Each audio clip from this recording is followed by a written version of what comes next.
The sea was home to all kinds of fish. When the big sea dried up, the small Aral Sea was created. The dam was built, and the water from the Syr Darya gradually filled it in. The Aral Sea, a sea that has been slowly drying up since the 1960s, more of a salt lake than a sea, an immense continental basin that once collected water from the whole of Central Asia. At the turn of the millennium, Kazakhstan built a long dike to hold back the water in the northern part of the Aral Sea. As a geography student at the time, I followed this rebirth with enthusiasm.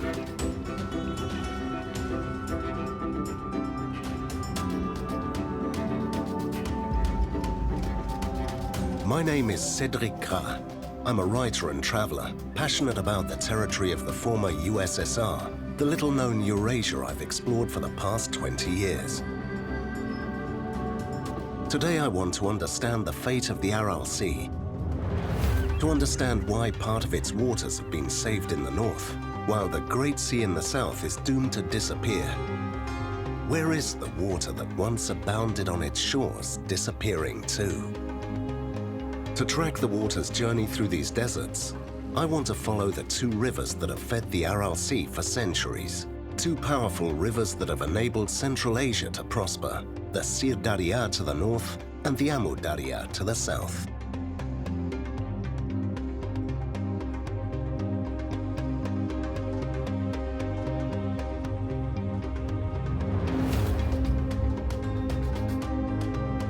After following the course of the Amu Darya to the Pamir glaciers, this time I'm preparing to travel up the Syr Darya, almost 3,000 kilometers long, which rises on the borders of Kyrgyzstan and China.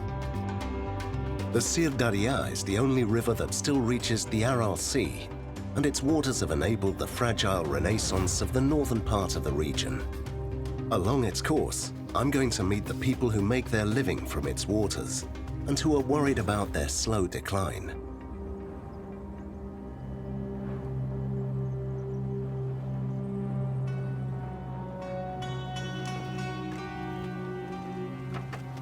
My journey begins in Aralsk, in Kazakhstan, where fishing picked up 15 years ago when the water returned. How long is the net?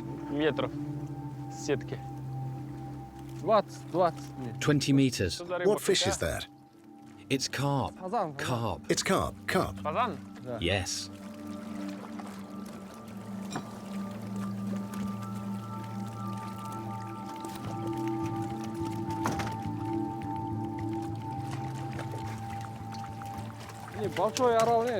There's no more big sea, just the small Aral Sea. All that's thanks to the Syr Darya, right? Yes.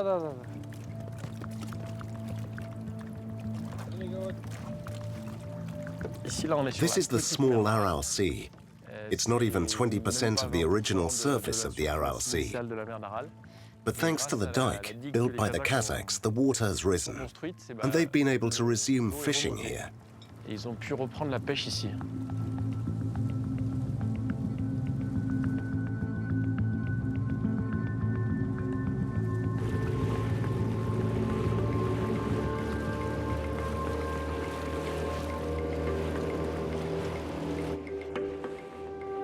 Before it dried up, the Aral Sea was crisscrossed by trawlers and supported up to 40,000 fishermen. At the time, it supplied 1 in every 6 fish consumed in the USSR. After almost disappearing in the 1990s, water returned to the northern part of the Aral Sea. The water level rose by 6 meters in the early 2000s and fishing gradually resumed.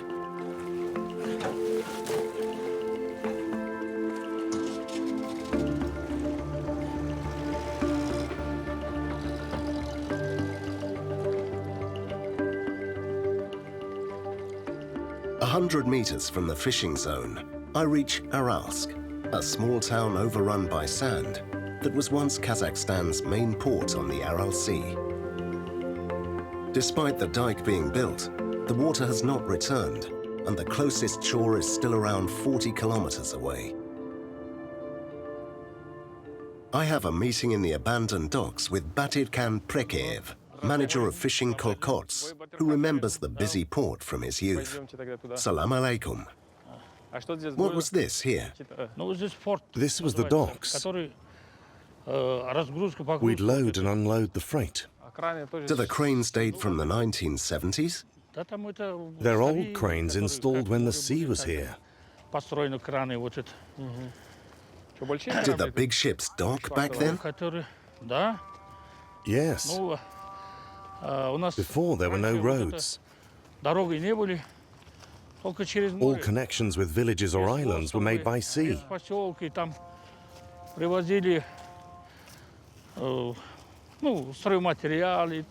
The boats delivered food and construction materials.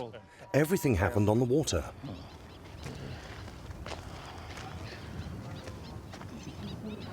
One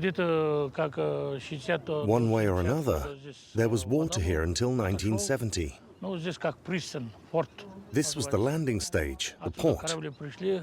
Ships docked here to unload fish and materials. There were no roads. Everything went by sea. But there's no more water anywhere in Kazakhstan. What are the prospects now for the small sea? If the water stops coming, the sea will die. The small sea is receding at the moment. There's not enough water flowing from the Syr Darya, although the sea did return for 10 years.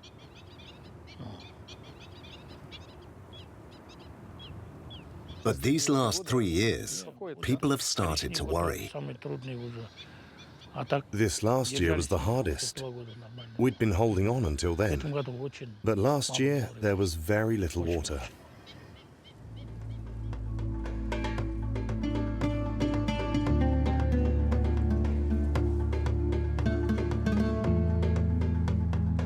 Listening to Batirkan, I realized that despite the new dike, waves will probably never return to the port of Aralsk. It's time for me to go and see this 13-kilometer-long, 10-meter-high structure that contains the waters of the Syr Darya River in the northern part of the Aral. I'd like to find out more about this undeniable success, which nevertheless seems very fragile.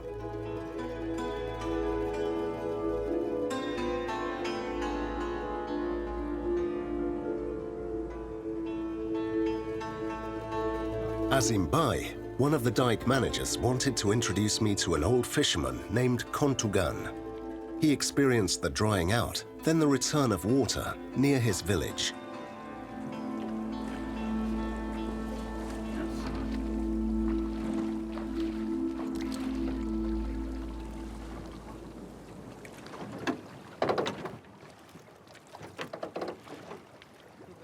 The wind blows on this side.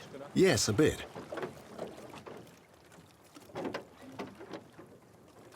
When the big sea was here, before the dike was built, there was no water like that. There wasn't even a drop of water here. It was just black earth. And then the dike was built, then water came from the Syr Darya and accumulated here. The reeds began to grow. There was nothing here before. So after the dike was built, life returned. The birds returned.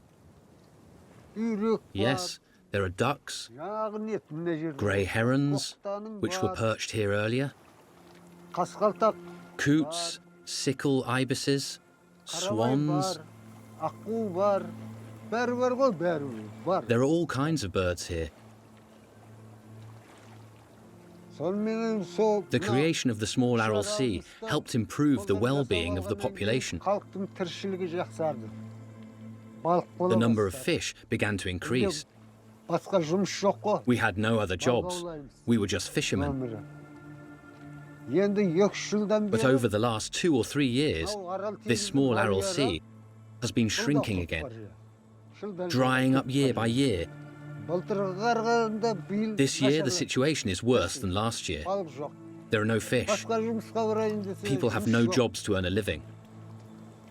The wages of those who work in the other towns are not enough to support the family left behind in the village. That's our current situation.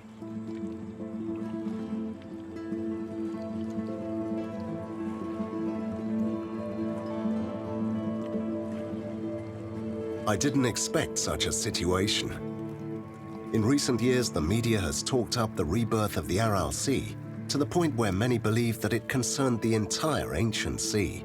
However, not only is the water's rise confined to the small Aral Sea, but this is now threatened by the drop-in flow of Syr Darya.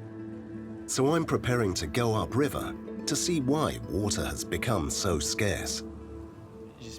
I obviously hope that water will continue to reach the small Aral Sea and that the story of this little sea's revival won't be just a brief celebration.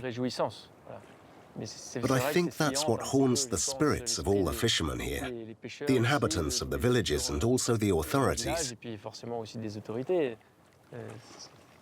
What haunts them is that the Syr Darya will suffer the same fate as the Amu Darya, and that the use of water upstream is such that one day there'll no longer be a drop here in the small Aral Sea. After the worry of the fishermen, it is time for me to leave the Aral seashores to go up the Syr Darya towards its source. A journey of almost 3,000 kilometers through Kazakhstan, Uzbekistan, and Kyrgyzstan, meeting people who live off the river. Leaving the shores of the Aral Sea, I follow the meanders that appear across an inhospitable desert. This austere immensity was chosen in the 1950s by the USSR to host its famous Baikonur Space Center.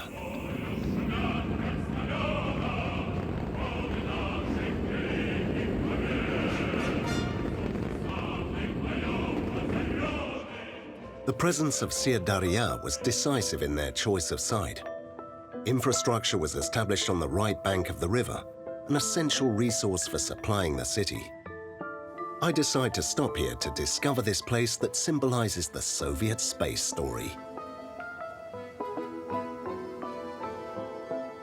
The city of Baikonur still seems to live in Soviet times. The history of the conquest of the space is omnipresent in the streets.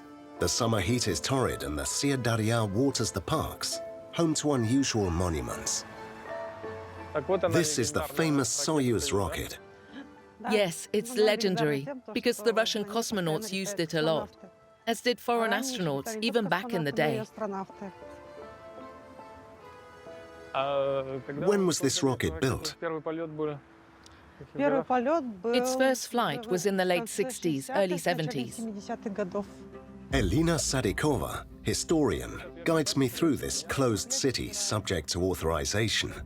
The Baikonur territory is leased by Moscow and under Russian as well as Kazakh legislation. Hi.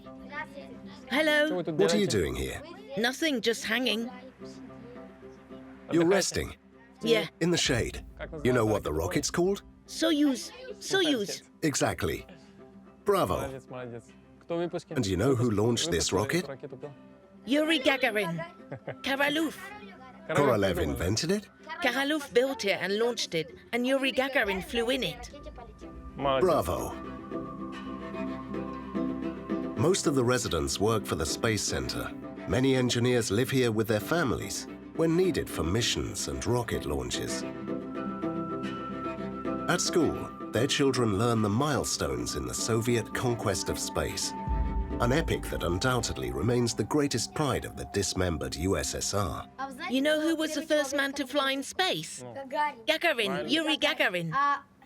And the first woman to fly in space? Tereshkova. And the first man to walk in space? Leonov. The first woman to walk in space? I don't know. Savitskaya. Oh, well done. I'm absolutely delighted to be here, because I've been fascinated by the history of the conquest of space. And to know that Yuri Gagarin, the first man in space, took off and trained on the banks of the Syr Darya, that means something.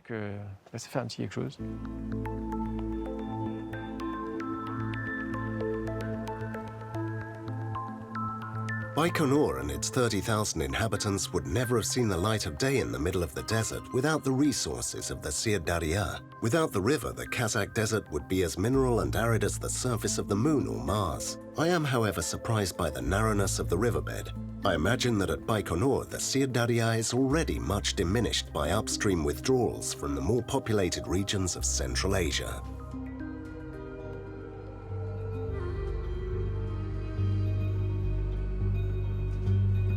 I'm back on the road through the vastness of the desert. Here, aridity is extreme, and annual rainfall tends towards zero. Despite the meandering Syr Darya, signs of life are rare in this part of Kazakhstan.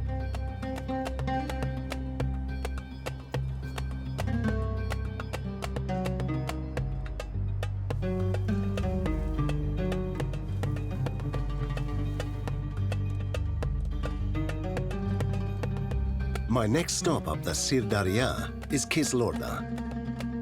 The city is one of Kazakhstan's main economic centers and is surrounded by a vast agricultural zone, an oasis as these irrigated regions are known. In particular, water-hungry rice is grown by diverting the course of the Syr Darya. Rice paddies seem incongruous in the middle of the desert, and I'm keen to find out more. Action! Action! Behind me is a dam built under the Soviet Union. It diverts most of the water into an irrigation canal that leads to the rice fields. But towards the end of summer, from mid-July onwards, the amount of water diminishes enormously. And it's been like this for 5 years now. This drought is causing major problems in the Kyzylorda region, with serious environmental consequences. On the internet, I found a channel of a local YouTuber who has published a few videos on the water situation in the area. A dynamic young whistleblower by the name of German Diachenko. He asked me to accompany him on his next report. To shoot his videos, German called on Maxim, an amateur cameraman friend.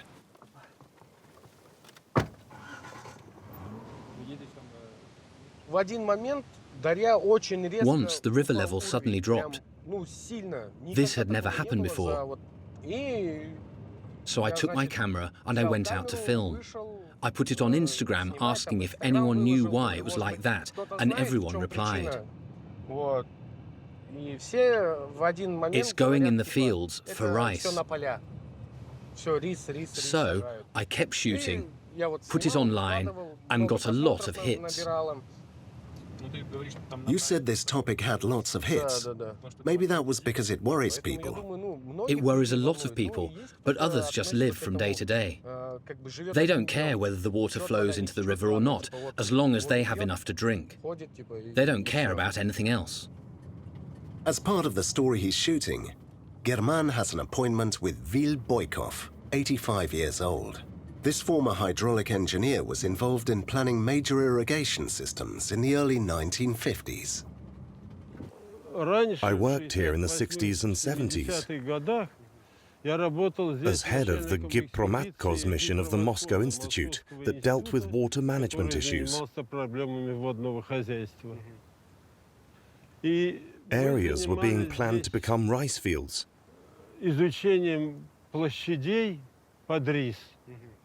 And of course, the first issue was water.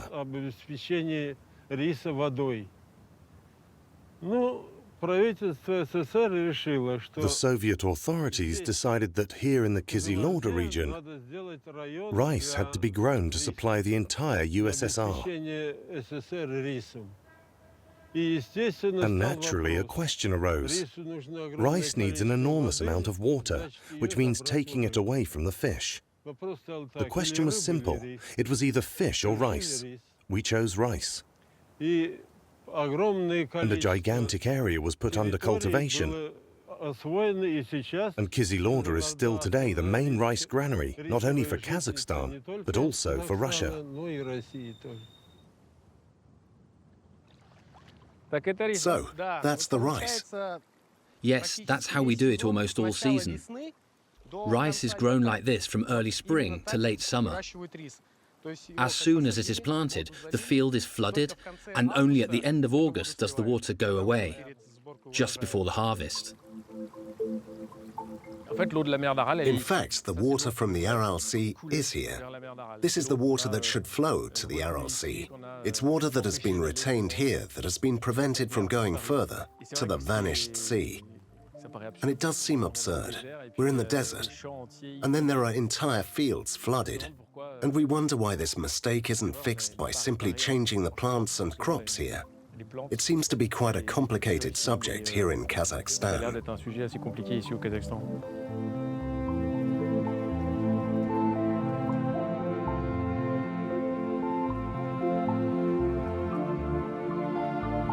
Thanks to German, I was able to see the colossal water consumption of Central Asian agriculture. I leave the rice fields of Kyzylorda behind me to continue my journey up the river. Its course winds through the middle of the heat-crushed steppe. The mercury reads almost 40 degrees. Time seems suspended in the slow movement of the water, and for a few hours I feel like I'm crossing a preserved world.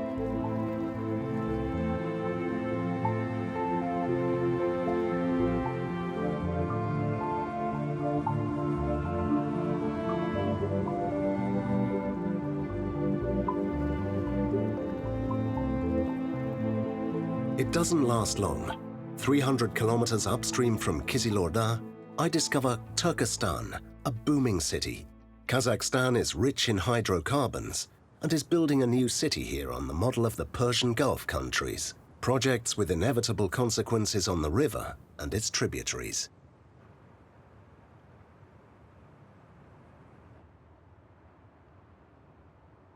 Here, the old historic town coexists with the new town that Kazakhstan is building with great investment.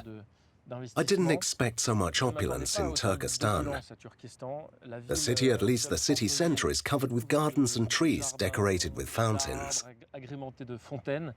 And all this water, obviously, comes from the Syr Darya via canals.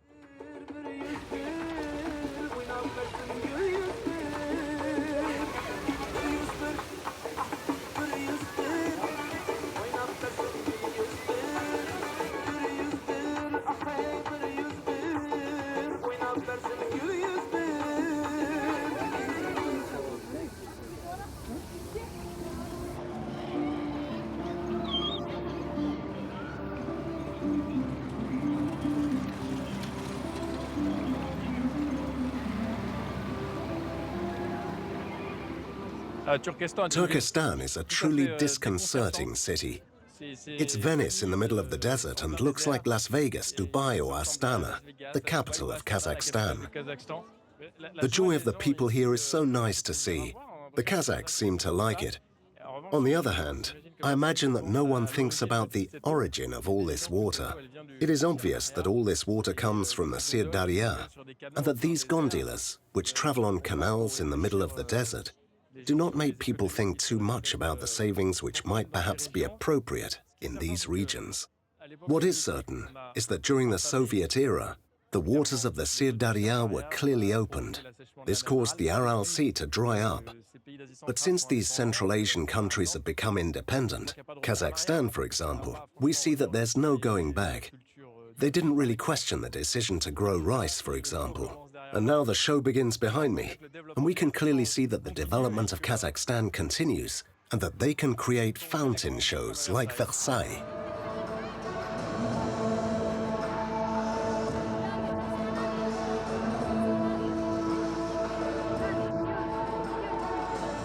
The tableaux in this show draw on the epic of the steppe empires and the imaginary work of the Silk Roads.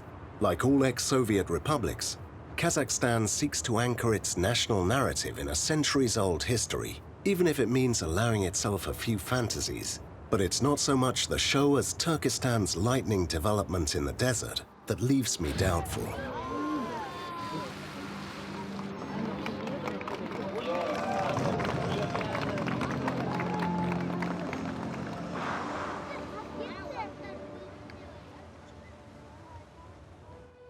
Beyond Turkistan, the course of the Syr Darya is punctuated by a succession of dams and reservoirs as it approaches the Uzbek border. I'm about to enter the Central Asian country that exploits the Syr Darya the most. Most of the water lacking in the Aral Sea disappears as it flows through Uzbekistan. I leave its course for 2 days to visit Tashkent, the capital of Uzbekistan, a city of 2.5 million inhabitants fed by a tributary of the Syr Darya. In midsummer, its wide avenues swelter in the heat. Tashkent is an important stop on my journey, as it's here that the Interstate Commission for Water Distribution in Central Asia is headquartered. It brings together the 5 countries of the Aral Basin: Kazakhstan, Uzbekistan, Kyrgyzstan, Tajikistan, and Turkmenistan. I have an appointment with its president, Dinara Ziganshina, a leading specialist in water issues in Central Asia. Our population is growing fast and will continue to grow, but there won't be any more water than there is today. We are therefore approaching a water shortage. More than ever, we continue to tackle this problem head-on. What work should we do, for example? Concrete the canals? Yes, among other things. Canals need to be concreted over, dikes on reservoirs, and hydroelectric dams need to be renovated, and irrigation canals need to be reviewed. We're also trying to reduce the surface area of water-hungry crops such as rice, replacing them with less demanding crops like wheat. But we can't just think in terms of water and profitability, because people's lives, the traditional way of life of farmers, and the culinary habits of local people are also linked to these agricultural traditions. So we first need to find ways of keeping those who work in these water-consuming crops busy in large irrigated areas, like Kyzylorda, for example. In Kyzylorda, German the YouTuber was astonished that rice fields hadn't been replaced by less water-hungry crops such as wheat. However, rice is a more labor-intensive crop and has a long culinary tradition. Agricultural transition will require the development of new sectors.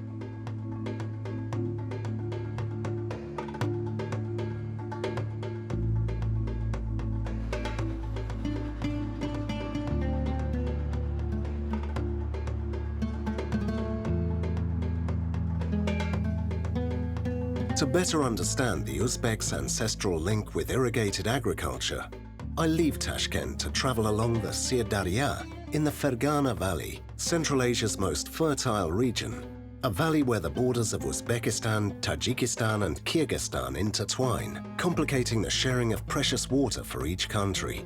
Here, the river is in demand from all sides. I can't help thinking of the fishermen I met on the small Aral Sea. Do we think of them when we allocate irrigation quotas? Do we calculate the flow that would stabilize its level 2,000 kilometers downstream?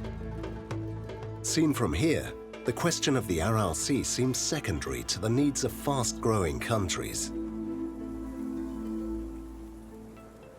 I'm back at the Syr Darya after taking a mountain pass, as the river flows for a few dozen kilometers towards Tajikistan.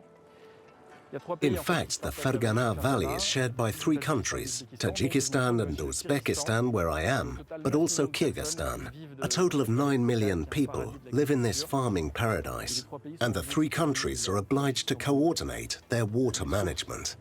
The mountain springs of Kyrgyzstan are not far away, but it's in this valley that the intensive irrigation of the river begins. A whole network of canals has been dug here, particularly during the Soviet era, to ensure that every plot of land in this valley is suitable for cultivation. Today, millions of people live off these crops, which are renowned throughout Eurasia. Fruit and vegetables from the Ferghana Valley are famous not only in Uzbekistan and Tajikistan, but even in Russia and China. Since the early 18th century, the Ferghana Valley has been part of a kingdom known as the Khanate of Kokand, named after the capital where the Khan Palace still stands today. A veritable cornucopia of Central Asia, the Khanate exported fruit and vegetables as far afield as Russia and China. Irrigation was already highly developed, but it wasn't until the Soviet era that it was stepped up.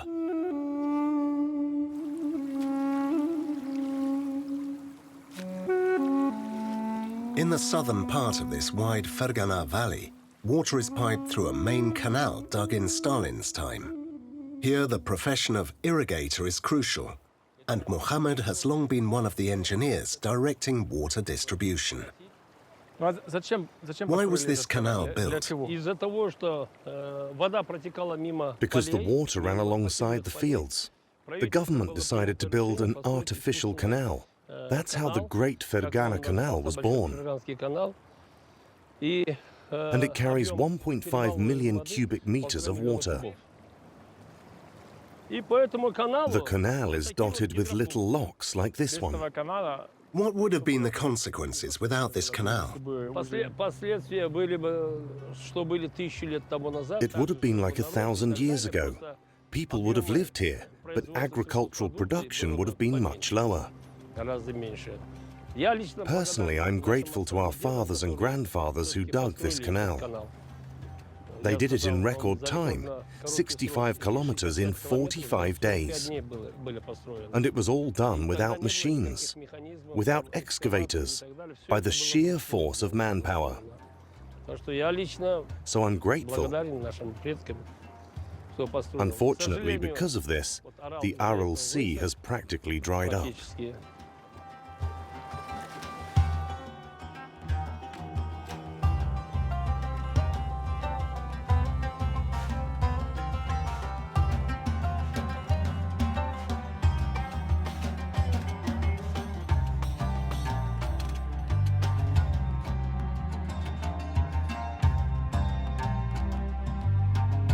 Heading up the Ferghana Valley, I reach the confluence that gives rise to the Syr Darya.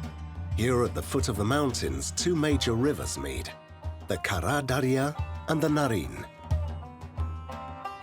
With a length of 800 kilometers and a higher flow rate, the Narin River is the main tributary of the Syr Darya. And it's this river that I'll be following to reach the river's source and the origin of the distant Aral Sea.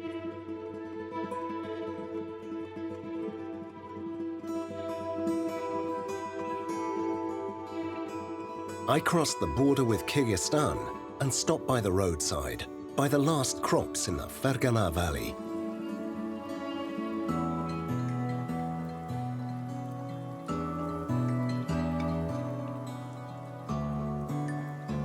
Early July is the start of the school holidays, and children have come to help their parents transplant the rice.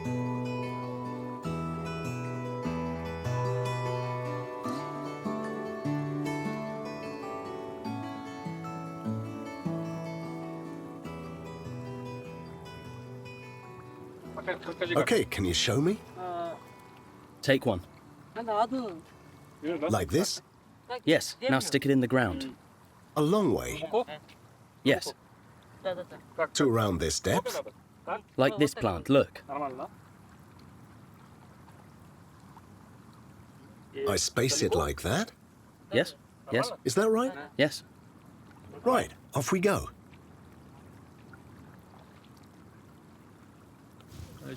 I was hired by the Kyrgyz to transplant rice. I'm in Fergana, the Kyrgyz part of Fergana.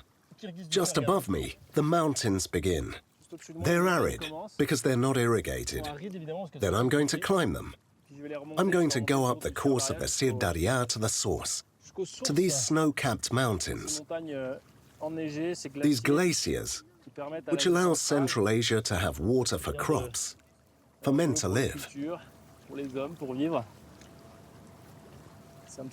Kyrgyz mountains are a bit like the water tower of Central Asia.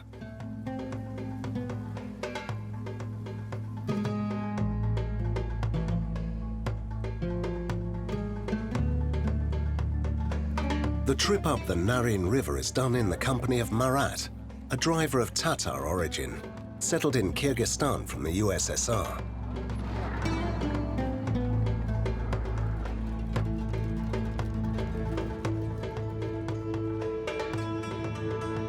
The landscape changes over the kilometers.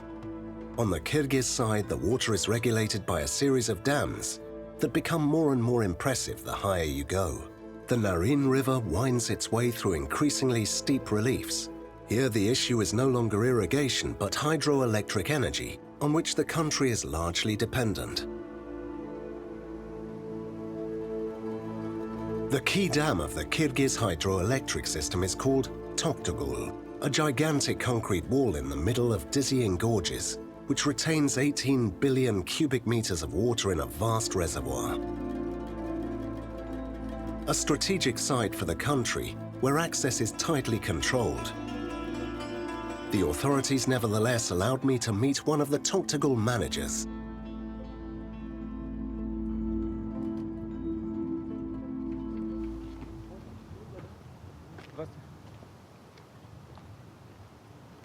Exceptional permission was granted, and I have the great advantage of being on the Toktogul Dam, which is a bit of the keystone of the Syr Darya watershed, at least upstream. The Kyrgyz here really control the tap, leading to a cascade of problems downstream in relations with countries such as Uzbekistan and Kazakhstan.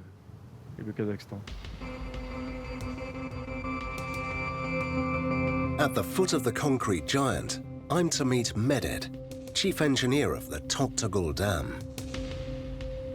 We're on the lower part of the Toktogul Dam. The Toktogul hydroelectric power station represents 40% of the Republic's production. The reservoir supplies the Toktogul hydroelectric power station, but also 4 other dams downstream, which operate thanks to this vast reserve of water. I just came from Uzbekistan, and they didn't really say it to me like that. But they complain a little that their seasons aren't the same as yours, and you hoard the water when they need it. Is that true? Yes, but I'd like to say that we are water users and they are consumers. We use water without reducing its volume. We use it and it continues to flow downstream. Whereas with irrigation, the water disappears without return. But still, it's true that we have changed the seasonal regime of the river a little. In summer, much less water is released.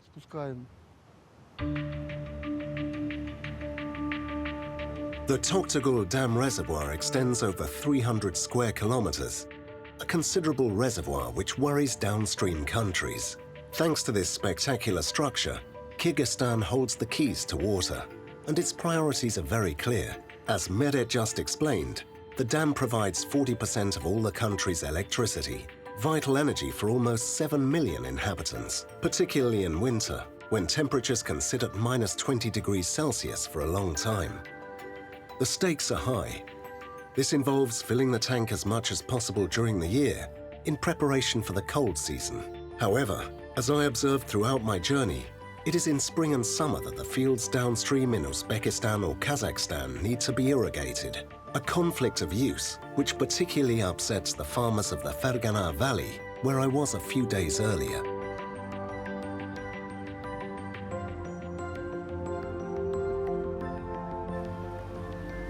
The Narin River flows in increasingly narrow valleys. After the deserts and arid steppes of Kazakhstan, from here I can see the eternal snows. I decided to go back to these sources in order to understand the origin of this water, so precious for all of Central Asia. I am happy to gain some altitude and find these Kyrgyz mountains that I love so much. I have often traveled to this country, where 95% of the territory is located above 1,500 meters, and whose highest peaks exceed 7,000 meters. From one valley to another, Kyrgyzstan changes face. Green pastures can suddenly give way to austere mineral reliefs.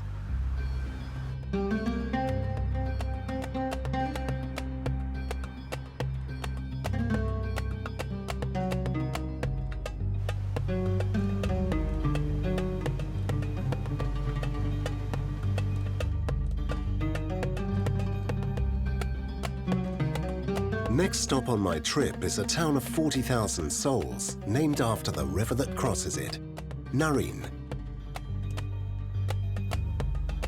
At an altitude of 2,000 meters, the water seems abundant. Yet here too we are worried. Winters are getting less and less snowy, and ice reserves are under threat. I contacted a journalist from the local newspaper, Komando Usuptegin, who regularly warns of unprecedented fluctuations in the river. When we were little, in the 70s, there was a lot of water and snow. At this altitude, the snow was more than 1 meter thick. There isn't much left of the enormous glaciers that weighed down the mountains.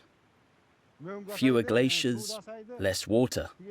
In recent years, for example, we've experienced snow-free winters. Another question linked to the river Narin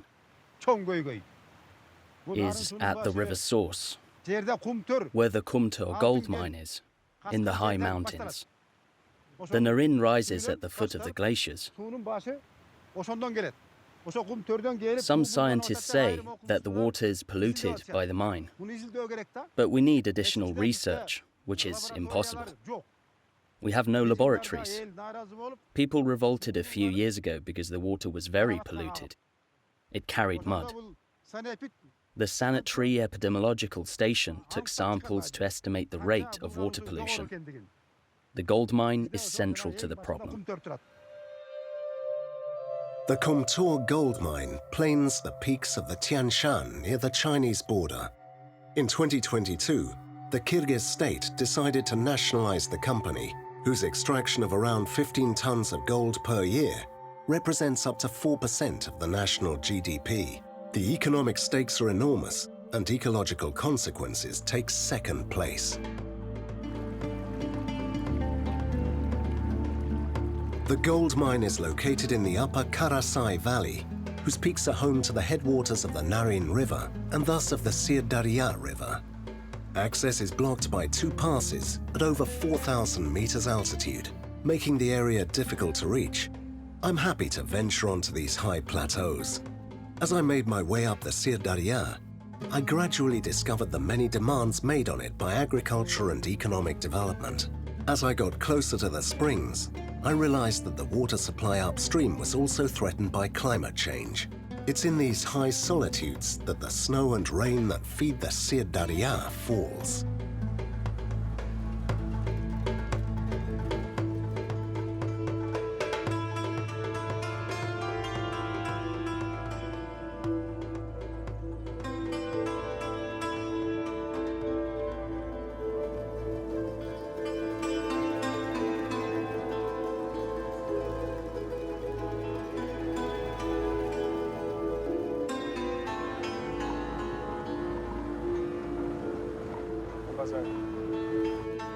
Komandor, the Narin journalist with whom we discussed the drop in rainfall, knows this high valley well. He told me that yak herders live year-round in the vicinity of the springs, at around 4,000 meters altitude. I hope that one of them will be able to show me where the river begins and where my journey ends.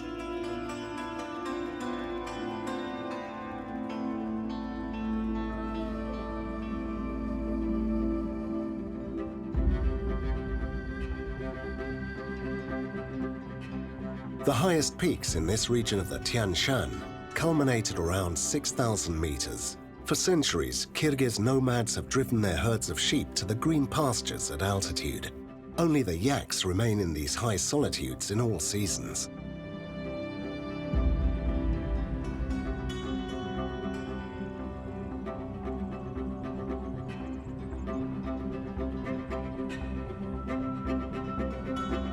Towards the bottom of the valley, I reach a cattle pen and a hovel, where a particularly isolated shepherd lives. My host's name is Talant, and he lives here all year round and spends his days in the high pastures, tending his boss's half-wild sheep and yaks. Is that black tea? With or without milk? Without milk's okay. You always drink it with milk? Yes. Thank you. Isn't the Narin the river that flows along the bottom? Yes, that's right. And it originates here? This is where the Naryn starts. Its source is higher up. The waters of the Naryn begin at the Arabel Pass. Then the river meanders around the mountain to emerge here. So the Naryn rises in this widening valley.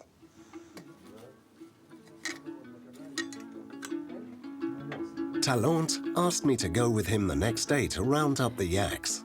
The herd grazes in a valley near the source of the Naryn River.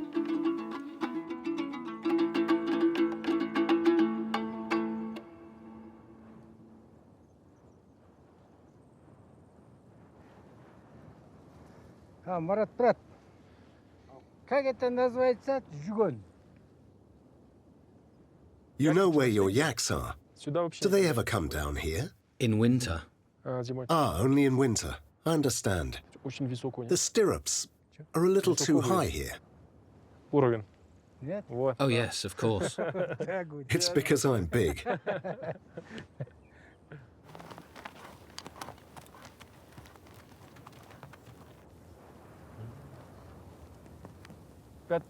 The peaks reach 5,000 meters around here. Yes, the Soek is 4,028 meters high. There? At the level of the pass. At the pass. Okay. The Soek. I see, I see.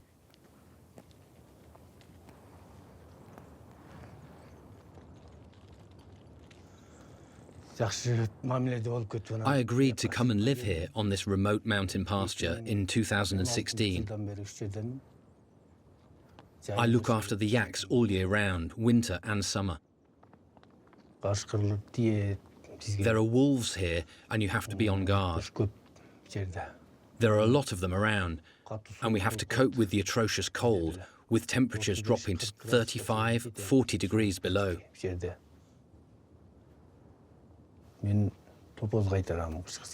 Every day of the year, I go out to look after the yaks. That's how we live.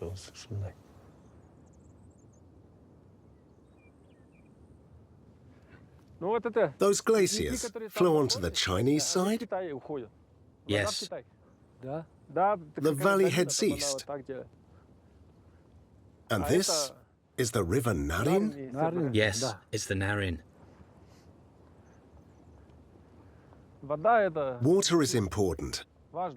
There's a lot in Kyrgyzstan, but far less in Uzbekistan. Water is our wealth. The Kyrgyz are very lucky to have this water.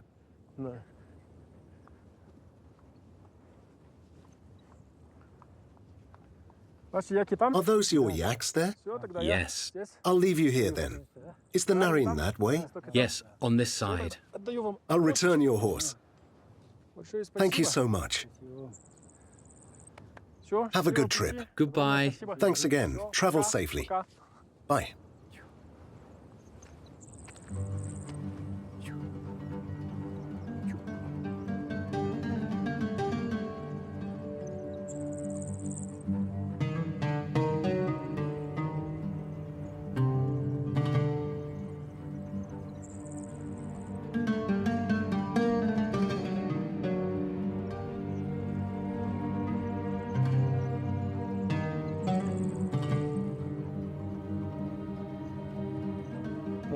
My journey ends here. Behind me are the headwaters of the Naryn River, and thus of the Syr Darya. All these peaks, these glaciers, these valleys, these streams that become rivers, they all end up in the Syr Darya, and after 2,000 kilometers, in the Aral Sea. And on its way, it allows Central Asia to live and develop. Since the start of my trip, I've heard everywhere that the climate is warming up, that the land is drying out. Talent confided that he'd noticed a retreat of the eternal snows. In these Tian Shan mountains, glaciers have shrunk by a fifth in just a few decades. And in recent years, herders have been feeling the effects of rising temperatures. This is bad news for the Syr Darya, which will get less water from its source.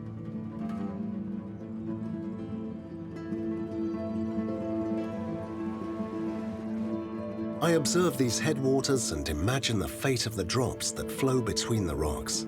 Perhaps some will reach the Aral Sea and give hope to the fishermen. Perhaps they'll have supplied electricity to the Kyrgyz or been lost in the crops of the Ferghana Valley. Perhaps they'll have fed the Turkistan water show, flooded the rice fields of Kyzylorda, or witnessed the takeoff of a rocket in Baikonur. One thing is certain, the water that flows from the mountains is vital to the whole of Central Asia. Faced with global warming and overexploitation of the river, countries have no choice but to work together and adapt their consumption to the flow of the Syr Darya. If Central Asia is to escape serious water shortages, it will have to improve its water management considerably. Solutions do exist, and it is now urgent to modernize irrigation systems, diversify agricultural models and educate consumers, and to harmonize water use between different states. This transition to a more economical model will perhaps prevent the Aral Sea tragedy from being repeated elsewhere in Central Asia.